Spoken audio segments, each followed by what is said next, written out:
20 تراوی یہ سنت موقدہ 20 رکعتیں، لیکن کئی یہ لوگ آنے سے 8 پڑھ کے گھر بھاگ جاتے۔ حالانکہ کوئی صحیح حدیث موجود نہیں ہے کہ سرکار علیہ السلام نے 8 تراوی پڑھی، اس کے مقابلے میں 20 تراوی پر حدیث سے موجود ہے۔ حضرت عبداللہ ابن عباس رضی اللہ تعالیٰ عنہ کی روایت موجود ہے جو مصنف ابن ابی شیبہ کے اندر موجود ہے، امام طبرانی نے نقل کی اور کئی محدثین نے نقل کی کہ سرکار علیہ السلام نے 20 رکعت تراوی پڑھی۔ امام ابن حجر عسقلانی، جس کا یہ مطلب مخالفین بار بار نام لیتے ہیں، امام ابن حجر عسقلانی، انہوں نے اپنی کتاب التلخیص الحبیر کے اندر نقل کیا کہ سرکار علیہ السلام نے جو با جماعت، بخاری شریف کی حدیث ہے نا، با جماعت نماز پڑھائی تھی تراویح کی، پھر بعد میں با جماعت نماز اس لیے نہیں پڑھائی کہ تراویح فرض نہ ہو جائے، تو 2 دن جو تراویح پڑھائی، بعض روایات میں 3 دن پڑھائی، وہ جو 2 دن تراویح پڑھائی، علامہ ابن حجر عسقلانی لکھتے کہ وہ 20 رکعت تراویح پڑھائی۔ پھر دور صحابہ نے کہ فاروق اعظم رضی اللہ تعالیٰ عنہ نے جماعت کھڑی کی، باقاعدہ اہتمام کیا، کیونکہ اب تو فرض ہونے کا خطرہ ختم ہو گیا، اس لیے تو جماعت کو سنت کہتے ہیں کہ حضور نے فرمایا علیکم بسنتی و بسنت الخلفاء الراشدین المہدیین، تم پر میری سنت لازم ہے، میرے خلفاء راشدین کی سنت لازم۔ کہ فاروق اعظم رضی اللہ تعالیٰ عنہ نے 20 تراویح کا اہتمام کیا، ابی بن کعب رضی اللہ تعالیٰ عنہ کو کھڑا کیا، امام بنایا، 20 تراویح پڑھی، عثمان غنی نے 20 پڑھی، مولا علی نے 20 پڑھی، ان کے ادوار میں 20 تراویح پڑھی۔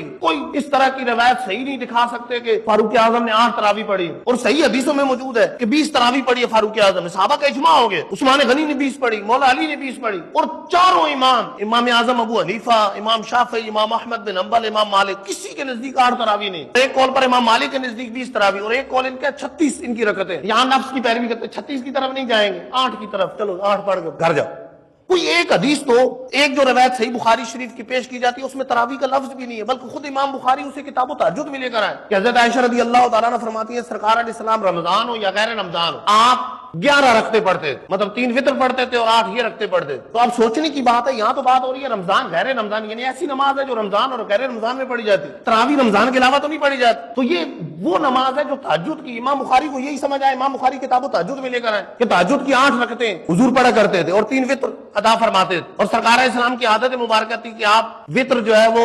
تہجد کے ساتھ ادا فرماتے۔ تو لہٰذا اس حدیث میں تو رمضان اور غیر رمضان والی نماز کا ذکر ہے۔ بعض لوگوں نے پہلے 1 وتر ویسے پڑھتے ہیں، لیکن رمضان آتا ہے تو اب اس حدیث میں تو 3 وتروں کا ذکر ہے۔ تراویح کے لیے تو پیش کرتے ہیں، لیکن وتروں کا کیا کریں گے؟ وتر 1 پڑھتے ہیں، یہاں تو 3 وتروں کا ذکر ہے، صراحتاً 11 رکعتوں کا ذکر ہے، 3 وتر اور 8 یہ رکعتیں۔ تو اب بعضوں نے کیا کیا کہ رمضان میں 3 وتر شروع کر دی، ویسے تو 1 وتر، رمضان میں 3 وتر، حالانکہ یہاں حدیث میں ذکر ہے کہ رمضان ہو یا غیر رمضان سرکار 3 وتر ہی پڑھتے اور 8 رکعتیں تہجد کی پڑھتے۔ اس کے علاوہ کوئی صحیح حدیث موجود نہیں ہے اس طرح کہ جس میں 8 رکعتوں کا ذکر، اور یہاں مرفوع حدیثیں موجود ہے، یہاں صحابہ کا